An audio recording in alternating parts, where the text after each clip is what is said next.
سلام دوستای عزیز، سارا هستم. شما را خوش آمدید میگم به این ویدیو در مورد سوال یکی از دوستم است که پرسیده بودن که انواع هارمونیا را لطفاً معرفی کنین. دوستای عزیز، در مجموع 7 نوع از هارمونیا وجود داره تا جایی که من میفهمم و ما شروع میکنیم از هارمونیایی که زیادتر مورد استفاده قرار میگیرن. اولی که امی هارمونی عادی است که من استفاده میکنم. این هارمونیا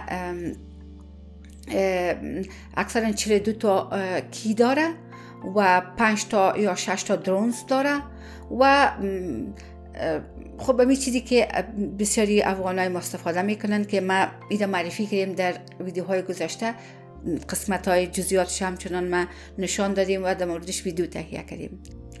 نوع دوم هارمونیا اسکیل چنجر است.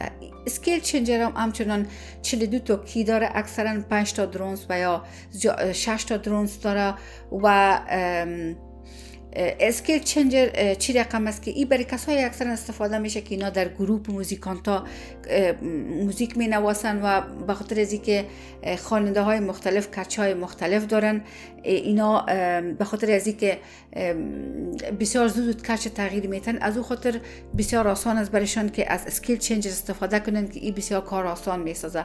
و همچنان اسکیل چنجر اینا در قسمت خواندن بعضی از اسکیل‌ها و یا راگ‌ها میتونه که کار آسان کنه. یعنی این قسم اسکیل چنج میکنن که امی دست دادن وقتی که آدم مینوازه این به بسیار آسانی می نوتا را بنوازه و کار آدم آسان شد و بسیار روان همراه دست نواخته شد. از این خاطر اسکیل چنج را استفاده میشه و به نظر من اسکیل چنجر هارمونیوم برای کسایی که نو شروع میکنن ضرورت نیست که اونا ای را استفاده بکنن، بخاطر از اینکه قیمت از دو چند دیگه هارمونیا است و اکثرا اینا امی ریتسش هم زیاد است. بعضی 3 تا ریتس داره و بعضی 4 تا ریتس داره، از اون خاطر قیمتایشان هم بالا است و این به خود انسان ارتباط داره که کدام هارمونیا را استفاده میکنن. ولی من فکر میکنم که برای کسایی که نو شروع میکنن ضرورت نیست که اینا از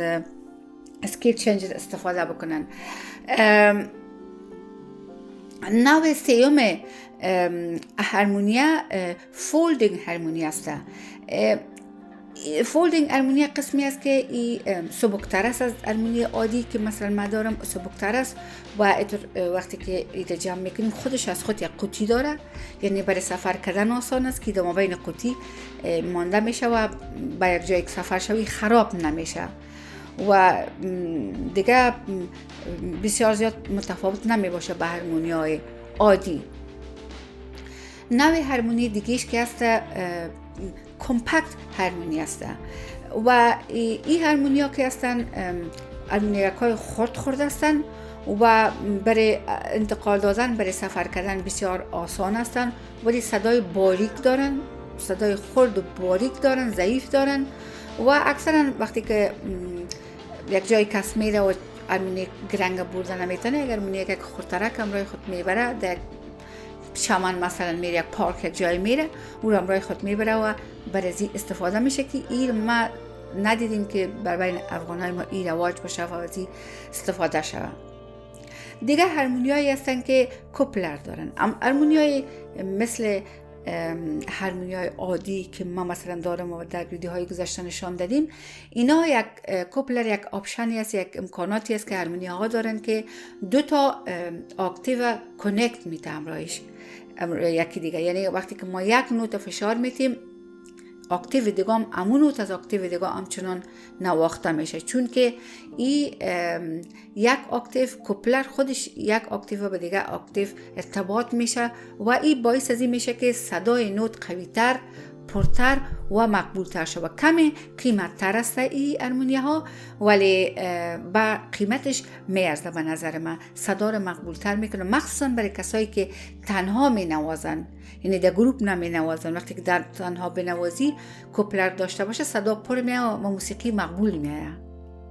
نوع ششم هارمونیا مایکروتون هارمونیا است.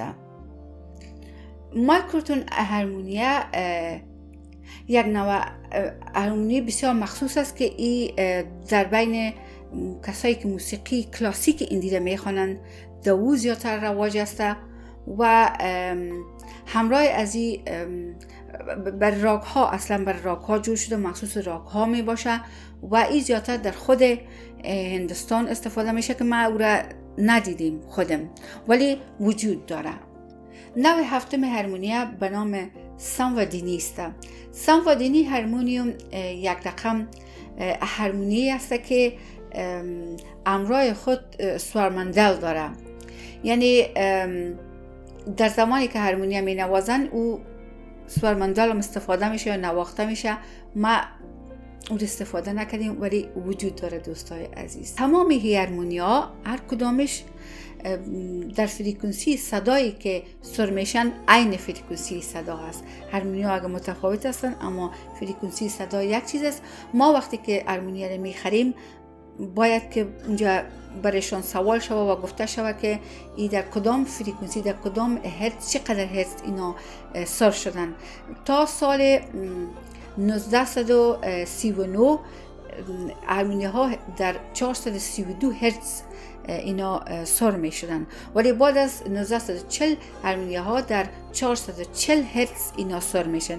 یعنی ما آلات موسیقی که میخریم باید از اونا پرسان کنیم و یادمو پاسپورتش که وقتی میبینیم باید که ما خودمون پرسان کنیم و ببینیم که این 440 هرتز سر شده باشه. به خاطر از اینکه اگر این 440 هرتز سر نشده باشه، باز وقتی که ما امرای دیگه کسا میخوانیم، امرای دیگه انسترومنت ها میخوانیم، باز این برای ما مزاحمت میکنه و ما اصلا سرای ما رو بسر میسازه. یعنی با ما بسیار مشکل کلان هسته که ما یک دفعه خود بسر بکنیم دهی و باز بعد از در یک سرای دیگه در فریکونسی صدای دیگه ما سر بکنیم. یعنی بسیار کار ما مشکل میشه و بعضی وقتا امکان ناپذیر است که ما دوباره خود بسر بسازیم. از اون خاطر باید بسیار ما متوجه باشیم که هارمونیایی که میخوانیم در 440 هرتز اینا سر شده باشن. دوستای عزیز، این بود موضوع ویدیوی امروز ما. امیدوار هستم که یک ویدیوی جالب بوده باشه. تا هفته دیگه شما دوستای بسیار نازنین به خدا میسپارم و شما بسیار تشکری میکنم که تا آخر ویدیو مرا سپورت کنید. بابا.